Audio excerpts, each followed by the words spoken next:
Captain Jake Morrison stood in the waiting chamber of the Veltheron High Court and wondered what kind of trouble he was in this time. The message had been clear. Report immediately to Supreme Arbiter Lysandra. No explanation, no details, just an order that carried the weight of galactic law behind it. The chamber itself was impressive in a way that made Jake uncomfortable. Everything was too perfect, too polished. The walls were covered in some kind of crystal that seemed to glow from within. The floor was so smooth it looked like ice, though it felt solid under his boots. Even the air smelled expensive, like flowers he could not name. Jake had been a soldier for 12 years. He had fought in 3 major conflicts, and more small operations than he could count. He had seen things that would give civilians nightmares. But standing in this alien court, surrounded by all this wealth and power, he felt out of place in a way that combat never made him feel. The door opened without a sound. A Veltheran attendant stepped through, tall and elegant, in robes that probably cost more than Jake's entire year's salary. The Veltharans were humanoid enough that Jake could read some of their expressions, but alien enough that he always felt like he was missing something important. "The Supreme Arbiter will see you now," the attendant said. His voice was smooth and cold, like he was announcing something unpleasant. Jake followed him into the main court chamber. If the waiting room had been impressive, this place was overwhelming. The ceiling stretched up so high that Jake could barely see it. More of those glowing crystals lined the walls, and the whole space felt like being inside a giant jewel box. Supreme Arbiter Lysandra sat on a raised platform at the far end of the chamber. She was older than most Veltharans Jake had met, with silver markings on her face that indicated high rank. Her eyes were sharp and calculating as they fixed on him. "Captain Morrison," she said. Her voice echoed through the chamber. "Thank you for coming." Jake almost laughed at that. "Thank you for coming," as if he had a choice. But he kept his face neutral and nodded. "I have called you here regarding a matter of great importance to our people," Lysandra continued. "2 young heirs of noble blood have recently reached adulthood. Kyle Veshtar and his sister Lauren Veshtar. Their family holds significant influence in our government and trade networks." Jake waited. He had no idea where this was going, or what it had to do with him. "There have been threats made against them," Lysandra said. "Serious threats from rival political factions. Our own military forces are compromised by internal politics. We cannot trust them to provide adequate protection." "With respect, ma'am, I'm not sure what this has to do with me," Jake said carefully.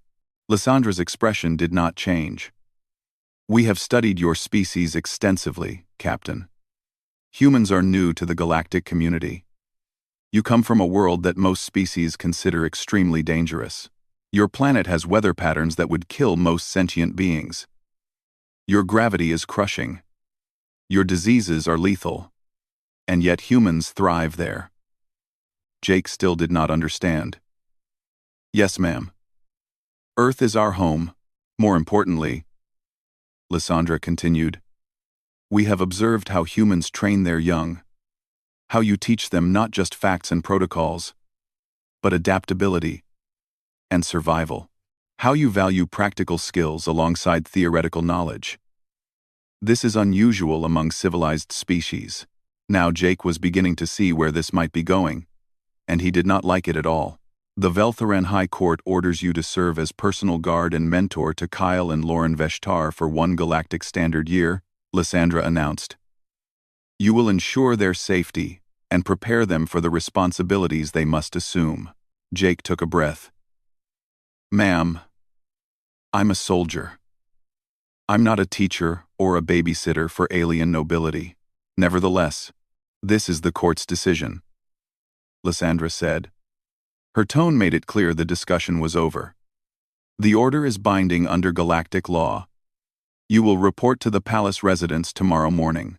Jake wanted to argue more, but he recognized a losing battle when he saw one. He had dealt with enough military bureaucracy to know when orders were orders, no matter how stupid they seemed. "Understood, ma'am. One more thing, Captain," Lysandra added. "The heirs have been raised according to our traditions. They are educated in diplomacy, arts, history, and proper conduct. They have never left the palace grounds without heavy security. They have never faced real danger or hardship. Do you understand what I am telling you? Jake understood perfectly. They were spoiled rich kids who had never worked a day in their lives. Great. Just great. Yes, ma'am. Creed Capon. Good. You are dismissed. Jake left the court chamber feeling like he had just been sentenced to punishment duty. 1 year of watching over alien teenagers who probably thought they were better than everyone else. 1 year of dealing with palace politics and social rules he did not understand. 1 year of being a glorified bodyguard instead of doing real work. He made his way back to his quarters on the human section of the station, ignoring the stares from other species in the corridors. Humans were still new enough to the galactic community that they drew attention everywhere they went. Usually Jake did not mind. Today he was too annoyed to care. His quarters were small but functional. Military standard. Jake dropped onto his bunk and stared at the ceiling. He thought about Kyle and Lauren Veshtar. These heirs he was supposed to protect and teach. He had seen plenty of wealthy people before, human and alien both. They were usually the same. Soft, entitled, convinced the universe revolved around them. The worst part was that Lysandra was right about one thing. If these kids had never left their palace, never faced any real challenges, they were sitting ducks for anyone who wanted to hurt them. All the education and culture in the galaxy would not help them if someone came at them with real intent to harm. Jake sighed and closed his eyes. 1 year. He could survive 1 year of anything. He had survived worse. At least, nobody would be shooting at him this time. He had no idea how wrong he was about that. The next morning, Jake put on his dress uniform and made his way to the palace residence. The building was even more excessive than the court chamber had been. Gardens surrounded it on all sides, filled with plants from dozens of different worlds. Guards in ceremonial armor stood at every entrance, though Jake suspected they had never seen real combat. An attendant met him at the main entrance and led him through corridors that seemed designed to make visitors feel small and unimportant. Finally, they reached a receiving room where 2 Veltherons waited. Kyle and Lauren Veshtar were younger than Jake had expected, probably equivalent to human late teens or early 20s.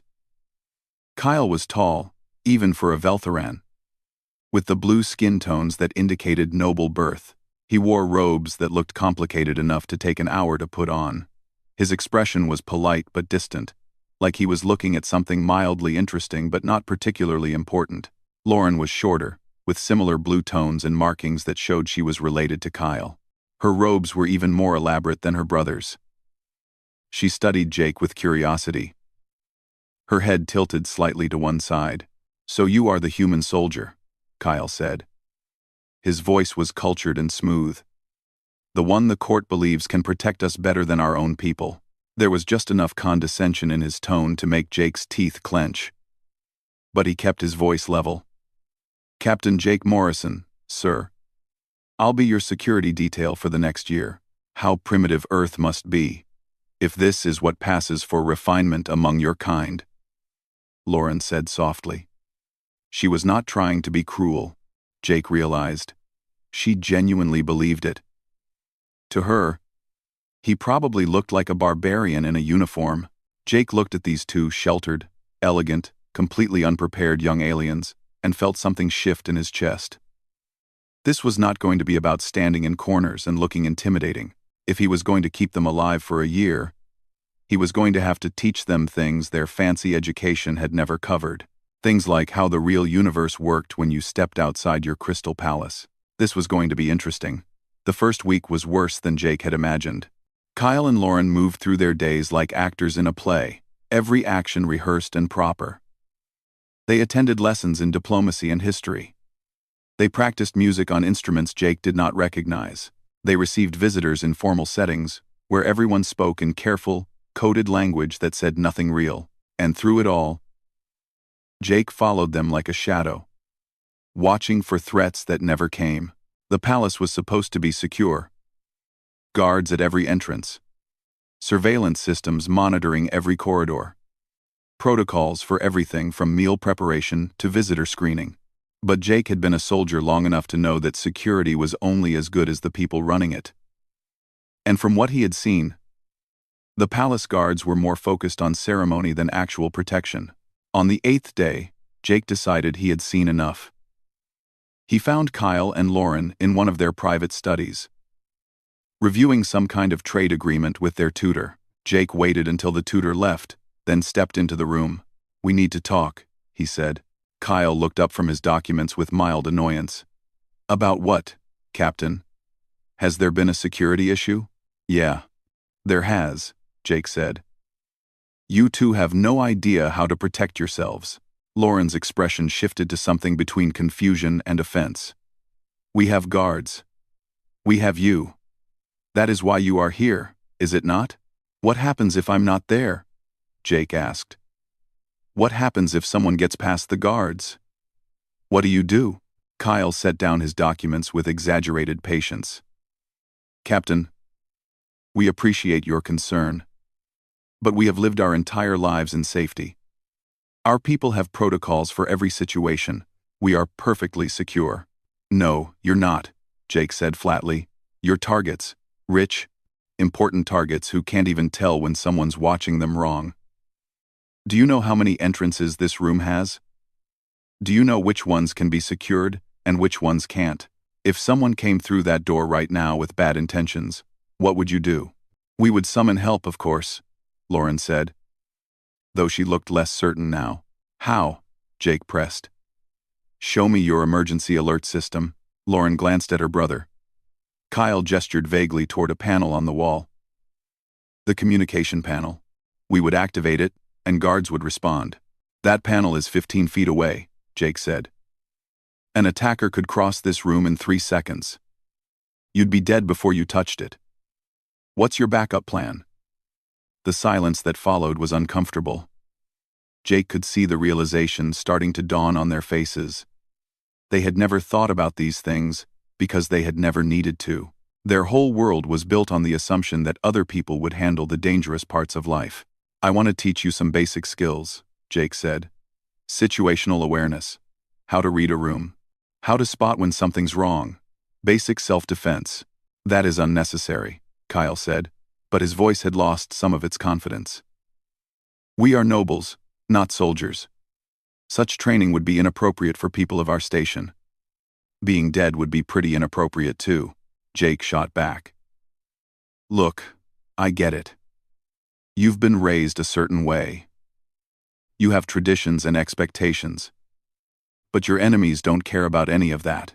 They just care that you're in their way." "You speak of enemies as if they are real and immediate," Lauren said quietly. "The threats are political posturing. Everyone knows that." "Do they?" Jake asked. "Are you willing to bet your life on that?" The question hung in the air. Jake could see them struggling with it, with the idea that their perfect, controlled world might not be as safe as they had always believed. "I'll make you a deal," Jake offered. "Give me 1 week. Let me teach you some basics. If after 1 week you think it's a waste of time, I'll back off and just follow you around quietly like a good little bodyguard. But if I'm right, if you see the value in what I'm teaching, you keep training. Deal?" Kyle and Lauren exchanged a long look. Finally, Kyle nodded slowly. 1 week. But if this interferes with our official duties, the arrangement ends immediately." "Fair enough," Jake said. The next morning, Jake met them in one of the palace's private gardens. He had chosen the location carefully, open space, but surrounded by walls and hedges that provided multiple sight lines and potential cover points. Kyle and Lauren arrived in their usual elaborate robes, looking confused about why they were meeting outside. "First lesson," Jake said. "Look around this garden and tell me what you see." Lauren glanced around obediently. "I see flowers, trees, the fountain in the center, the hedge walls." "Wrong," Jake said. "I mean, yes, those things are here. But that's not what I asked. I asked what you see." "Try again. What's actually here that matters?" Kyle frowned, clearly not understanding what Jake wanted. He looked around more carefully this time. "The maintenance door in the eastern wall. The guard post above us. The surveillance cameras in the trees." "Quote, better," Jake said. Now, which of those things makes you safe, and which ones make you vulnerable? That stopped them both. Jake could see them trying to puzzle through the question. The guard post and cameras make us safe, Lauren said hesitantly. They watch for threats. And the maintenance door? Jake prompted. It is locked, Kyle said. Only authorized personnel have access. Sure, Jake agreed. But who decides who's authorized? How do you know the person with the key is really a maintenance worker and not someone who stole a uniform? How do you know the guard at that post is paying attention and not half asleep? How do you know the cameras are actually recording and someone's watching the feed? He let that sink in for a moment. Security isn't about assuming things work. It's about knowing they work and having a backup plan when they don't. You two walk around like nothing bad can happen because you're surrounded by systems and protocols. But systems fail. People make mistakes. And the first time something goes wrong, you need to be ready. Over the next few days, Jake walked them through basic awareness exercises. He taught them to count exits when they entered a room, to notice who was around them and whether those people belonged there, to trust their instincts when something felt wrong. Kyle was resistant at first, viewing the whole thing as beneath his dignity. Lauren was more willing to learn, though she struggled to break years of conditioning that had taught her to be passive and decorative. On the 5th day, Jake's caution proved necessary. They were walking through the same garden where Jake had given his first lesson. It was supposed to be a secure area, private and monitored, but Jake noticed something wrong immediately. A small drone, no bigger than his fist, hovering near the hedge line. It was trying to look like one of the automated gardening units, but its movement pattern was wrong. Jake's hand went to his sidearm as his mind raced through options. The drone could be a surveillance device, or it could be carrying something more dangerous. Either way, it should not be here. Kyle. Lauren, he said quietly but urgently. Walk toward the fountain. Now. For once, they did not question him.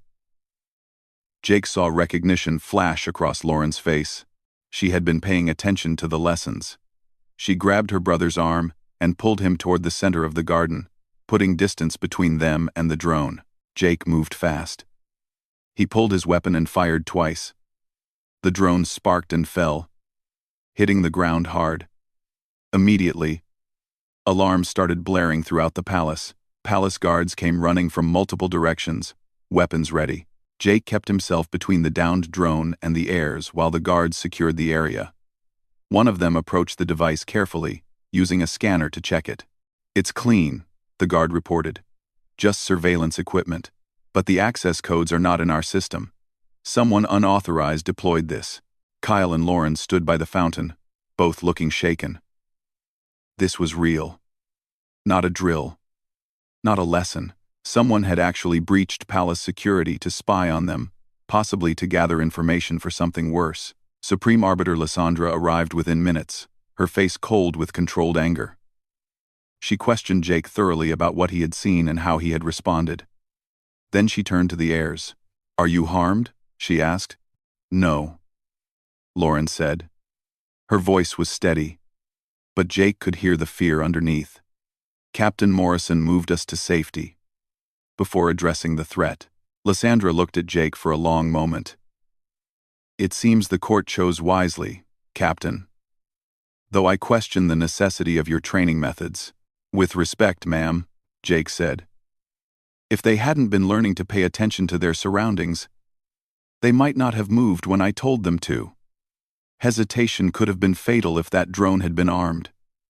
Lysandra said nothing, but something in her expression shifted. She dismissed them all curtly and left with her security detail to review the palace systems. That evening, Jake found Kyle and Lauren in their study again. They looked different somehow. Less polished. More human, if that word applied to aliens. You were right, Kyle said without preamble. We were not prepared. We have been living in a fantasy where danger was abstract and distant. It gets worse, Lauren added quietly. We have spent our entire lives learning to rule, to negotiate, to maintain dignity and authority. But we have never learned to simply survive. What kind of leaders does that make us? Jake sat down across from them. It makes you the kind of leaders who can learn. That's more than most people manage. You want to keep training? They both nodded. Good, Jake said. Because tomorrow, we're going to talk about what happens when all your protocols and procedures fail. When it's just you, and a threat, and nobody coming to save you. What do we do then? Lauren asked. Jake smiled grimly. Then you save yourself. 3 months into Jake's assignment, Kyle and Lauren were different people. Not completely transformed, but changed in ways that went deeper than Jake had expected. The training had expanded beyond simple awareness exercises. Jake taught them basic combat moves, adapted for Veltheron physiology. Nothing fancy, just simple, practical techniques for breaking holds and creating distance from attackers. Kyle had been awkward at first, his lifetime of careful, controlled movements working against him. But he was determined. And determination counted for a lot. Lauren surprised Jake. She was smaller than her brother and physically less strong. But she learned faster. She understood instinctively what Jake was teaching about using an opponent's momentum against them, about staying calm when everything was chaos. She was good at this in a way that seemed to surprise her as much as anyone else, but the real education went beyond combat training. Jake started taking them outside the palace, over Supreme Arbiter Lyssandra's objections. Not far at first. Just to the government district, the museums, the historical sites that tourists visited. Kyle and Lauren had lived their entire lives within a few miles of these places and had never seen them. The first time they walked through a public market, Jake watched their faces carefully. They were surrounded by their own people, the citizens they would one day help govern, but they looked at everything with the wonder of tourists visiting a foreign world. I have read about these markets, Lauren said, staring at the vendors calling out their goods. But reading about them, and being here, are completely different things.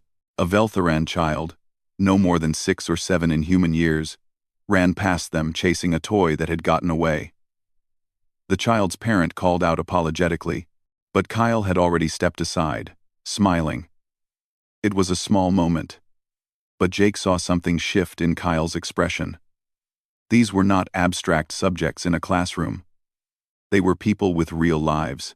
Your people seem happy, Jake observed carefully. Some of them, Kyle replied. He pointed to a vendor whose stall was smaller and less well-stocked than others. But not all. I never realized how much variation there was. In the palace, everyone is comfortable. Everyone has what they need. Out here, it is different. That's what leadership looks like from the other side, Jake said. Not reports and statistics, just people trying to get by. They visited more places over the following weeks. A school where Veltheran children learned basic skills. A medical facility that served lower-income families. A factory where goods were manufactured for export to other worlds. Each visit added to their understanding, filling in gaps their sheltered education had left empty. But Jake did not just show them their own world.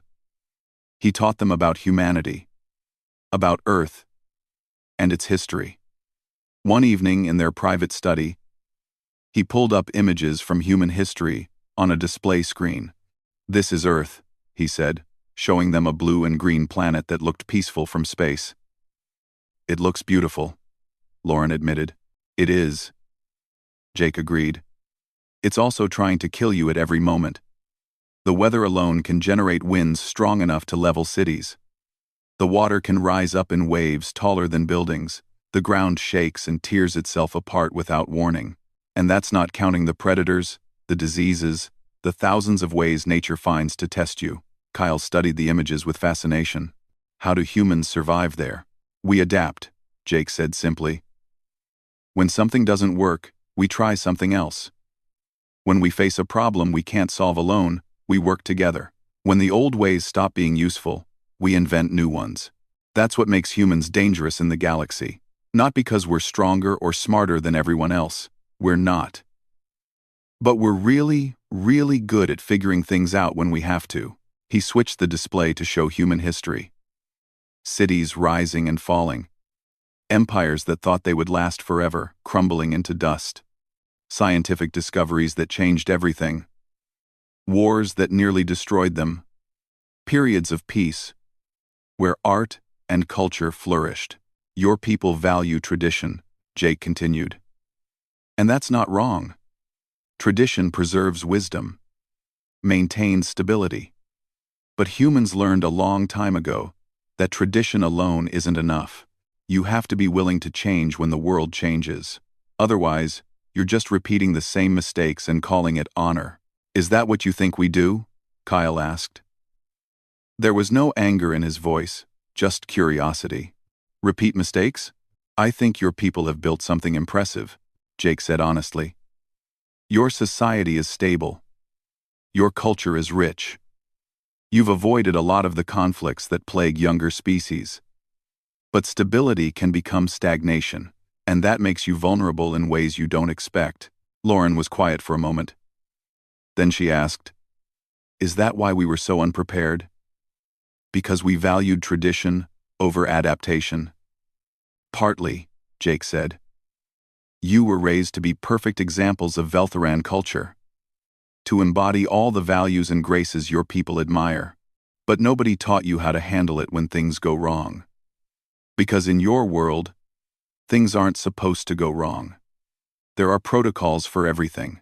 But protocols assume people follow rules, Kyle said slowly, understanding dawning. Our enemies do not care about our rules. Now you're getting it, Jake said. The friendship between them grew during these months. It was not something Jake had planned or even wanted at first. He had expected to do his job and maintain professional distance. But Kyle and Lauren were not the spoiled aristocrats he had assumed they would be. They were smart, curious, and willing to learn. They asked questions that showed real thought. They challenged Jake's assumptions about their culture just as much as he challenged theirs. One night, after a particularly long training session, the three of them sat in the garden sharing a meal. Jake had introduced them to human food, or at least approximations of it made with available ingredients. Kyle was struggling with chopsticks, a challenge Jake had given him to improve his fine motor control. This is ridiculous, Kyle said, dropping a piece of food for the fourth time.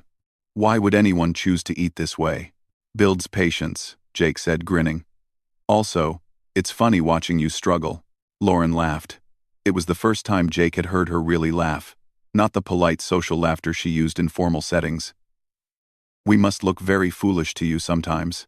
Two nobles trying to learn what common soldiers know by instinct. You're not foolish, Jake said seriously. You're learning. That's different. Takes guts to admit you don't know something, and work to fix it. Do you ever miss Earth? Kyle asked suddenly. Your home world? Jake considered the question. Sometimes. I miss certain things. The way rain smells. The ocean. Good coffee. But Earth will be there when I get back. This kind of opportunity, working with people from another species, learning about a completely different culture, that's rare. That's worth being away from home. We are glad you are here, Lauren said quietly. Even if you do make us run defensive drills at unreasonable hours. 6 in the morning is not unreasonable, Jake protested. It is when you have been awake until midnight reviewing trade agreements, Kyle countered. But he was smiling. Not everyone was happy about the changes in the Heirs. Jake started noticing opposition forming among the palace officials and court advisors. They did not confront him directly, but he heard the whispers, saw the disapproving looks when Kyle showed up to a formal dinner with calluses on his hands from training. Felt the tension when Lauren asked pointed questions about security protocols during official meetings. The conservative faction viewed Jake as a corrupting influence. The Heirs were supposed to be refined, cultured, and above the crude necessities of physical labor or self-defense. Making them train like common soldiers was seen as degrading, as lowering them to the level of lesser beings.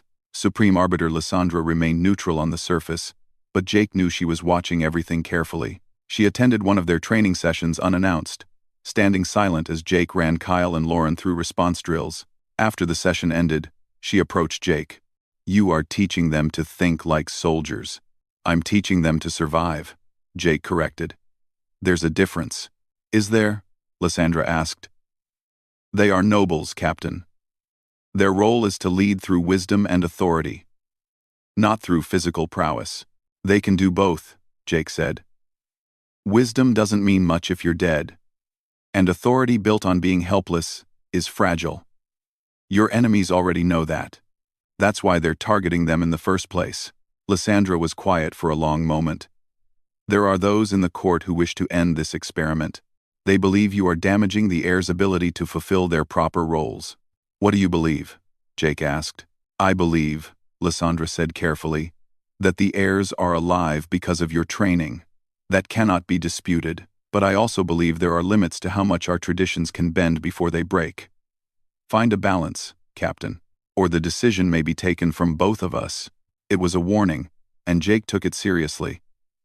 But he also knew that backing down now would undo everything they had accomplished. Kyle and Lauren were finally becoming the leaders they needed to be. Not just figureheads who repeated what others told them, but people who could think for themselves and protect what mattered to them. That night, Jake found both heirs waiting in his quarters. It was highly improper by Veltheron standards for them to be there. But they had clearly decided some things mattered more than protocol. We know there is opposition to your methods, Kyle said without preamble. We want you to know that we support you. Whatever pressure the court applies, we will not end the training. We have learned more in these 3 months than in years of traditional education, Lauren added. Not just about fighting or security. About our people. About ourselves. About what kind of leaders we want to be. Jake looked at them and felt something he had not expected to feel. Pride. These two had come so far from the sheltered nobles he had first met. They still had a long way to go. But they were trying. They were growing. Thanks, he said simply. But you need to understand something. If the court decides I'm a problem, they can remove me. And if they do, you need to be ready to continue without me. Everything I've taught you only works if you keep using it. We will, Kyle promised. You have given us more than skills, Captain. You have given us a different way of seeing the world. That is not something we can unlearn. Jake hoped he was right, because the opposition was gathering strength, and he had a feeling things were about to get much more complicated. The ceremony of ascension was one of the most important events in the Veltheran calendar. It marked the formal recognition of young nobles taking their place in government. For Kyle and Lauren, it meant they would officially assume their family's duties and responsibilities. The ceremony had been planned for months, with security protocols reviewed and approved by multiple agencies. Jake did not trust any of it. He stood in the preparation chamber, while Kyle and Lauren were dressed in their formal robes. These were even more elaborate than usual. Layers of silk and precious metals that represented their family's history and status. Kyle looked uncomfortable in the weight of it all. Lauren kept adjusting the ceremonial accessories, trying to find a position that did not restrict her movement. You remember what we practiced? Jake asked quietly. Lauren nodded. Stay aware of exits. Track who is around us. Trust our instincts if something feels wrong. And if something happens, Jake pressed. We move first and apologize later. Kyle finished. You have made your point, Captain. We are as ready as we can be. Only, Jake was not so sure.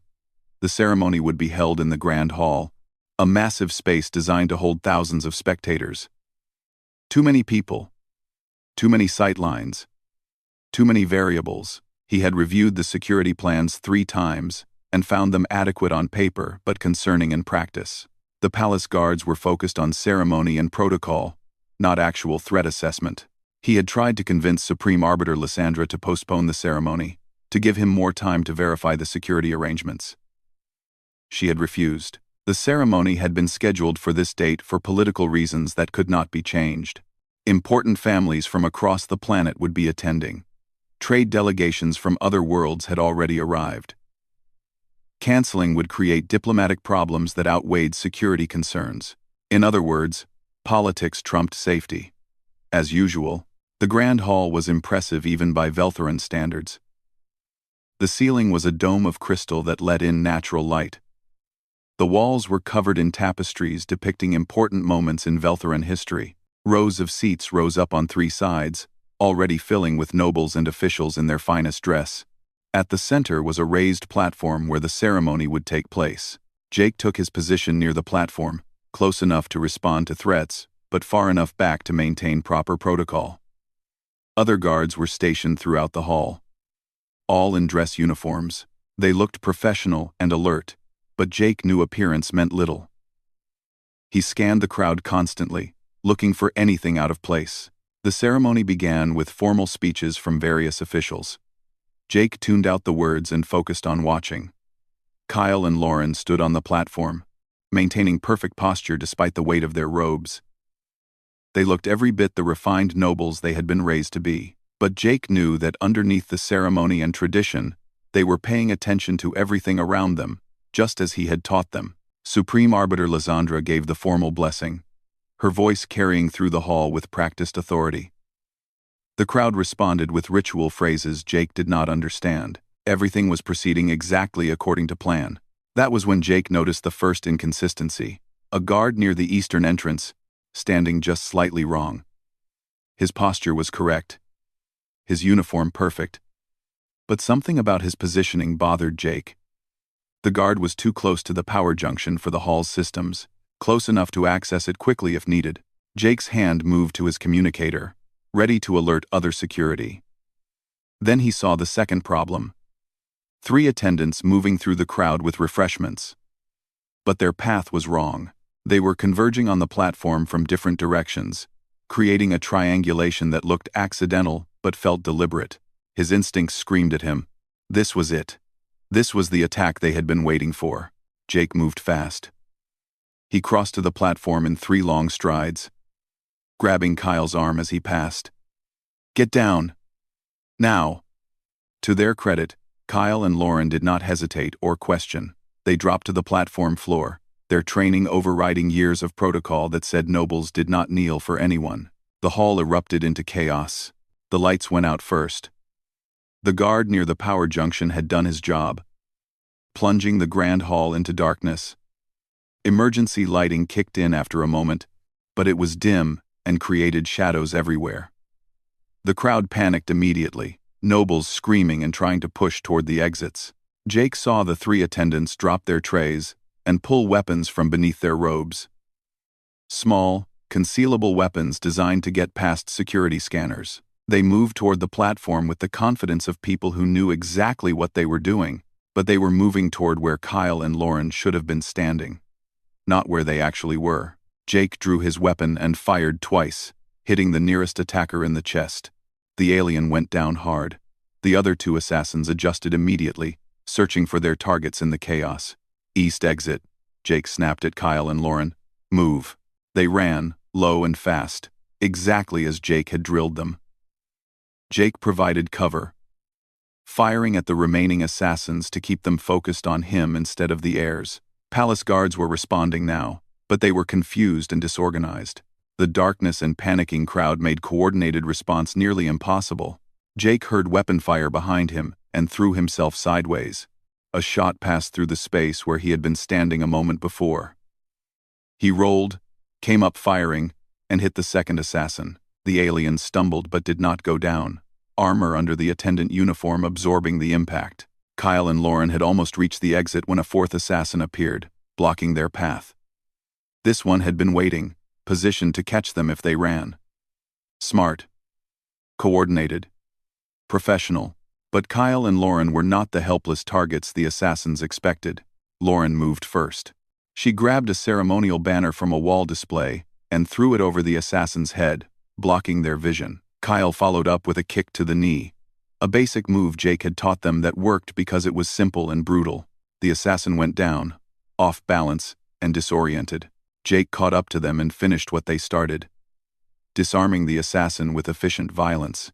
Then he was pushing them through the exit, into a secured corridor where more guards were finally organizing a proper response. The immediate danger had passed, but Jake's mind was already working through implications. This had been too coordinated, too well planned. The assassins had known the ceremony schedule, the security protocols, the layout of the hall. They had people on the inside, the guard who killed the power, probably others who had helped them get weapons past screening. This was not some random attack. This was a conspiracy that ran deep. Supreme Arbiter Lysandra arrived within minutes, surrounded by her personal security detail. Her face was cold with fury as she surveyed the damage. 4 assassins captured or killed. Dozens of nobles injured in the panic. The ceremony of ascension interrupted in the worst possible way. She found Jake standing guard over Kyle and Lauren in a secured room. Both heirs were shaken but unharmed. Their elaborate robes were torn and dirty from diving to the floor and running through corridors. They looked nothing like the refined nobles who had entered the ceremony. "Report," Lysandra demanded. Jake gave her the facts quickly and efficiently. The coordinated attack, the inside help, the professional execution, the fact that the assassins had known exactly where to position themselves and when to strike. Someone in the palace gave them information, Jake concluded. Someone with access to security plans and ceremony schedules. This was not an outside attack. This came from inside your own government. Lysandra's expression did not change, but Jake saw her grip tighten on her staff of office. "We will investigate. Every person who had access to planning information will be questioned." "It's more than that," Kyle said quietly. He stood up, still breathing hard from the adrenaline but thinking clearly. This was not just about killing us. This was about sending a message, about showing that the old ways, the traditional security measures, cannot protect us. And the message succeeded, Lauren added. Her voice was steady despite her torn robes and bruised arms. If Captain Morrison had not trained us to respond immediately, if we had stood there following protocol and waiting for guards to protect us, we would be dead. Lysandra looked at them for a long moment. Jake could see her processing what she was seeing. These were not the sheltered heirs she had known 6 months ago. They were still young, still learning, but they had changed in fundamental ways. "The court will convene emergency sessions," Lysandra said finally. "This conspiracy will be rooted out completely. But first, you need medical attention and rest." "First," Kyle countered, and there was steel in his voice that Jake had never heard before. "We need to address the court. Everyone saw what happened today. They need to hear from us directly." "That is not protocol," Lysandra began. "Protocol nearly got us killed," Lauren interrupted. "The people need to see that we are alive, that we are capable, that we can face threats and survive. If we hide now, we look weak. We look like the helpless nobles our enemies expect us to be." Lysandra studied them both. Then, slowly, she nodded. "Very well. You will address the court in 1 hour. I suggest you compose your thoughts carefully." After she left, Jake felt exhaustion hit him like a wave. The adrenaline was fading, leaving behind the shaky awareness that everything could have gone very wrong very quickly. "You two did good," he said. "We survived," Kyle corrected. "Because you taught us how. Because you refused to accept that we should remain helpless and trust in systems that could be corrupted. The question now," Lauren said thoughtfully, "is what we do next." This attack exposed weaknesses in our entire security structure, in our traditions, in the way we have always done things. We cannot simply patch the holes and continue as before. Jake looked at them and felt that same pride from before, stronger now. They had faced real danger and come through it. More importantly, they were already thinking about what came next, about how to prevent this from happening again. They were becoming the leaders their people needed. Not perfect, not all-knowing, but aware, adaptable, and willing to change. 1 hour later, Kyle and Lauren stood before the assembled court. They still wore their torn robes. A deliberate choice. They wanted everyone to see what they had survived. Kyle spoke first, his voice clear and firm. "Today we faced those who would silence us through violence. They failed. Not because our traditional security measures protected us, but because we were prepared to protect ourselves." Lauren continued seamlessly. "Captain Morrison, a human from a species many of you consider primitive, taught us skills our own culture deemed unnecessary for nobles. He showed us that strength comes not from assuming safety but from being ready when safety fails. The court was silent, every eye fixed on the heirs. Jake stood at the back of the room, watching. "We do not suggest abandoning our traditions," Kyle said. "But we propose balancing them with practical wisdom. Teaching future heirs, not just diplomacy and culture, but awareness and capability. Creating security systems that assume the best, but prepare for the worst. Our enemies underestimated us today," Lauren finished. "They expected helpless targets following rigid protocols. They found people who could think, move, and fight. Let that be the last time anyone makes that mistake." The applause started slowly, then built into something genuine. Jake saw Supreme Arbiter Lysandra watching the heirs, with an expression he could not quite read. Respect, maybe, or recognition that something fundamental had shifted in that hall. Either way, things would never be the same. The investigation into the assassination attempt took 3 months. When it finally concluded, 12 palace officials and 4 high-ranking nobles were arrested for conspiracy. The plot had been more extensive than anyone initially realized, rooted in old families who feared the changes Kyle and Lauren represented. The irony was not lost on Jake. The conspirators had attacked the heirs because they feared change. In doing so, they had guaranteed that change would come faster and more completely than it ever would have otherwise. Kyle and Lauren threw themselves into reform with the same determination they had shown in training. They worked with Supreme Arbiter Lysandra to redesign security protocols for noble families. They proposed new education requirements for future heirs, balancing traditional studies with practical skills. They even opened up parts of the palace to public tours, arguing that leaders who hid from their people could not truly understand them. Not everyone supported the changes. The conservative faction in the court fought back, citing tradition and propriety. But the assassination attempt had shifted public opinion. The common Veltharans had watched their heirs face danger with courage and capability. They had seen nobles act like real people instead of distant symbols. That mattered more than any political maneuvering. Jake watched it all with mixed feelings. Pride at what Kyle and Lauren had accomplished. Satisfaction that his work had made a real difference. But also a growing awareness that his time here was ending. 1 year. That had been the original order. 1 galactic standard year to protect and mentor 2 alien heirs. That year was almost up. He found Kyle and Lauren in the training room they had claimed as their own. They were running through defensive drills, their movements smooth and confident now. Jake watched for a moment before clearing his throat to announce his presence. They stopped immediately, both slightly out of breath but grinning.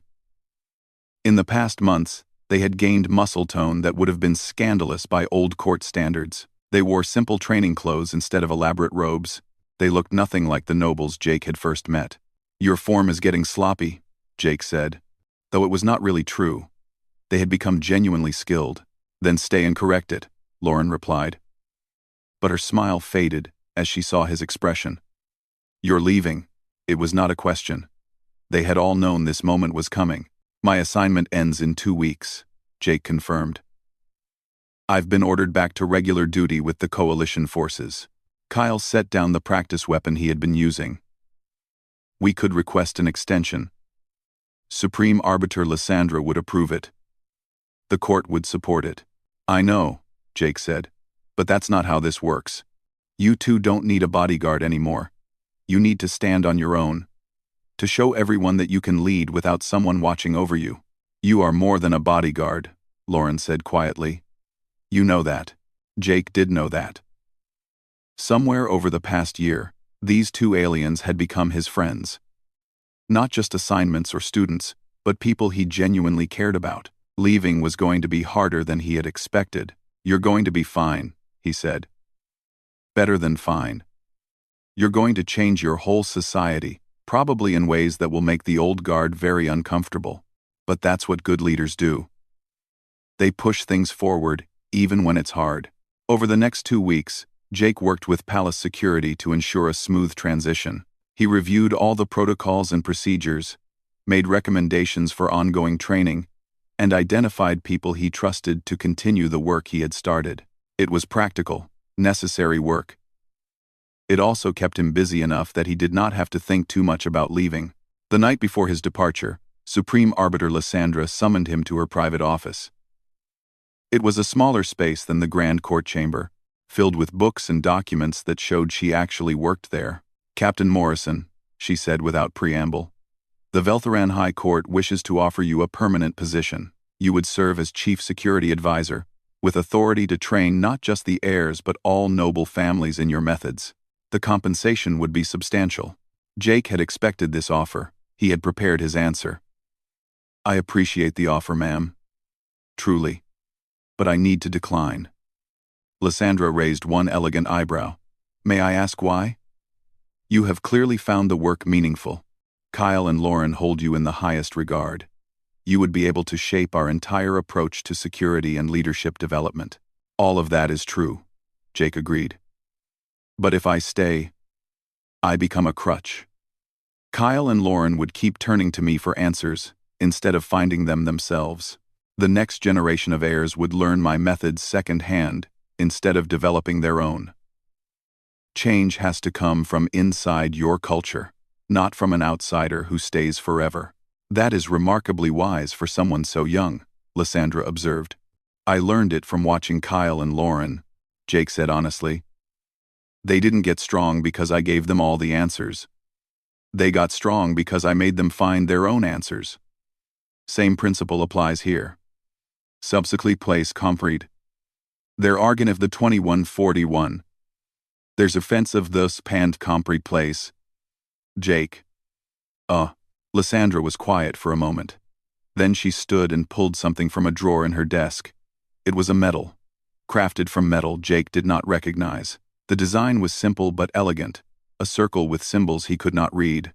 "This is the highest honor the Velthoran High Court can give to an outsider," Lysandra said. "It has been awarded only 3 times in our recorded history.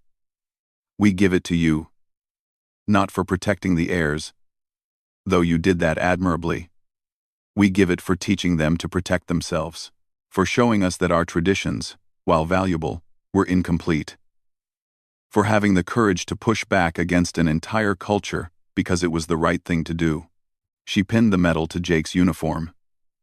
"You were an unexpected gift, Captain Morrison.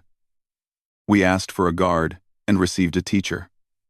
We expected a primitive warrior and found a thoughtful strategist. We ordered you to serve, and you chose instead to transform. Thank you." Jake did not trust himself to speak. He simply nodded. The next morning, Kyle and Lauren insisted on accompanying Jake to the transport station. Palace officials protested that it was not proper for heirs to see off departing soldiers. Kyle and Lauren overruled them without hesitation. They stood together on the platform, 3 people who had become friends despite every reason they should have remained strangers. Jake wore his dress uniform with the new Velthoran medal. Kyle and Lauren wore simple, practical clothes that would have shocked the old guard. "I have something for you," Lauren said. She held out a wrapped package. "Open it later, when you're alone." Jake took it carefully. "You didn't have to get me anything." "Yes, we did," Kyle said firmly. He pulled out his own gift, a smaller package. "This one you can open now."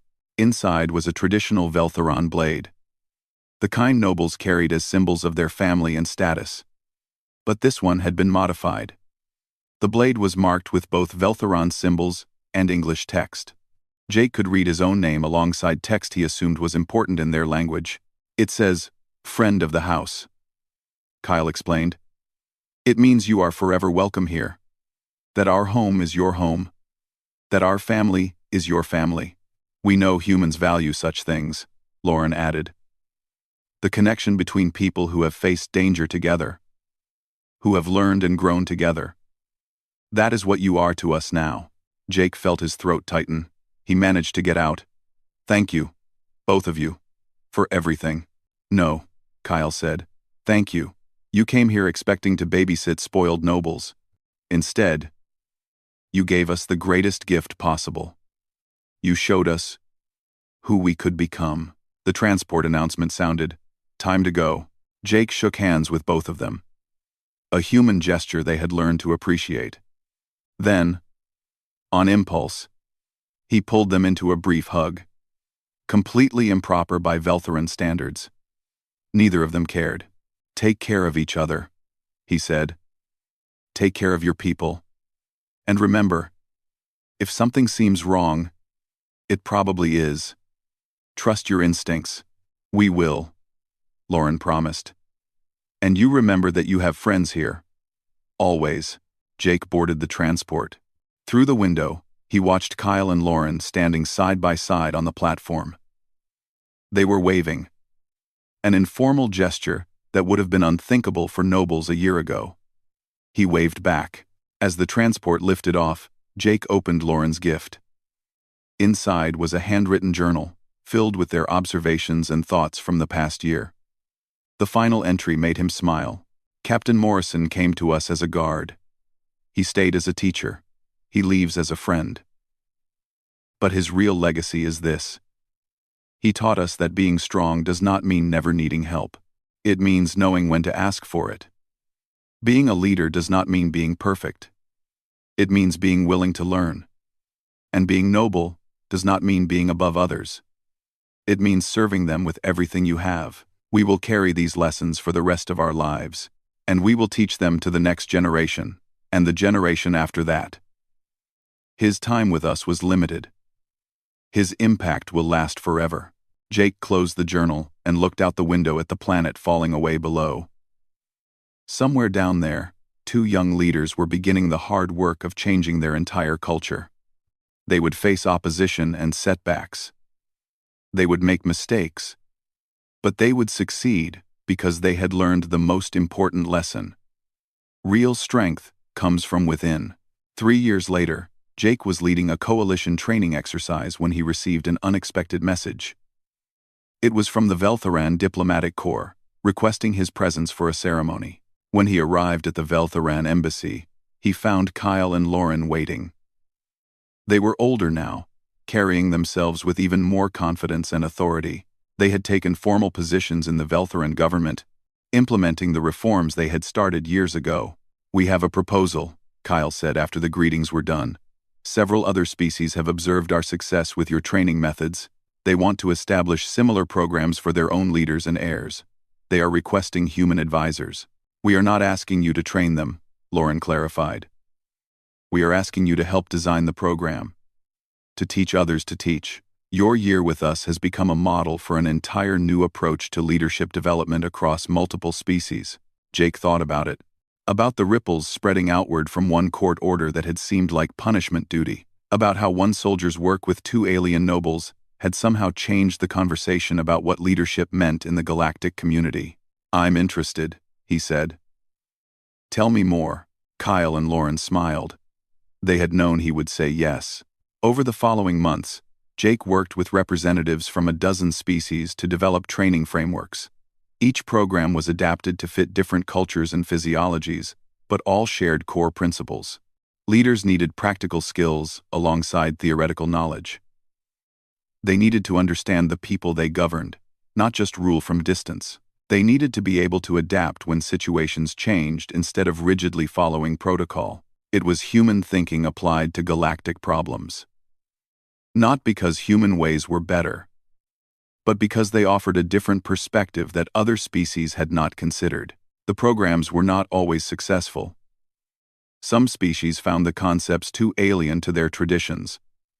Others implemented them half-heartedly and saw minimal results.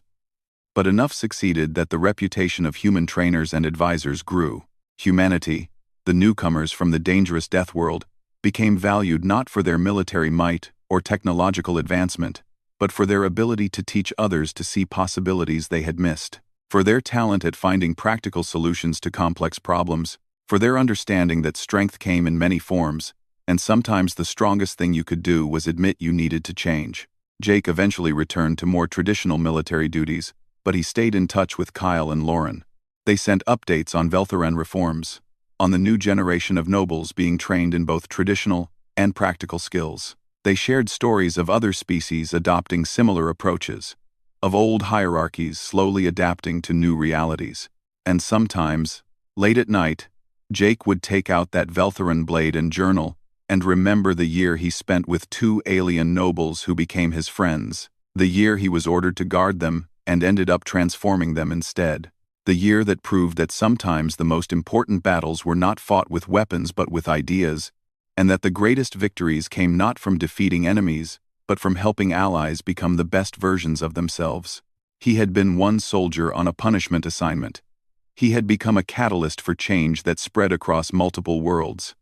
That was the real lesson, Jake thought. One person could make a difference. One relationship could shift perspectives. One year could echo across generations. That was the power of connection. Of seeing past differences to find common ground. Of being willing to learn as much as you taught. That was what humanity brought to the galactic community. And it was more valuable than any weapon or technology. It was the gift of possibility. The promise that things could be different, could be better, if people were willing to try. And across the galaxy, in palaces and embassies and training grounds, that promise was being fulfilled every day by those who had learned the simple truth. Being strong meant being willing to change, and being a leader meant lifting others up rather than standing above them. Jake Morrison had taught two alien heirs those lessons. Now those lessons were teaching the galaxy.